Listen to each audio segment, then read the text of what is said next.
Nou, we komen gelijk naar de bouwvak met een nieuwe single. Die ligt al klaar.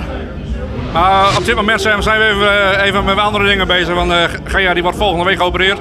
Wat gaat er gebeuren? Ik krijg een nieuwe heup. Dat is eigenlijk wel positief nieuws. Ja, zeker. Dan kan ik ook weer goed dansen, hè? Komt voor die tijd ook al niet, maar goed. Dus hoe lang uit de running?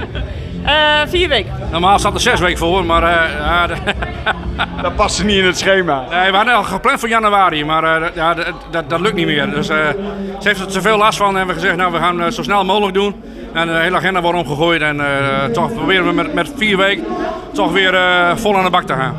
En hoe heet de nieuwe single? Als ik je zie. Wat een vrolijk nummer. Ja, heel vrolijk. En dat is een keer heel wat anders dan normaal, want het is echt een chattertje. Ja, we hebben een aantal nieuwe nummers opgenomen. En dit nummer, zeg maar, iedereen in de omgeving kennen ze. Oh, leuk, dat is een leuk liedje. Ja, dat is ook wel een leuk liedje. En ja, het is zomers. Nou, weet je wat we gaan doen? We gaan het gewoon proberen als nieuwe single.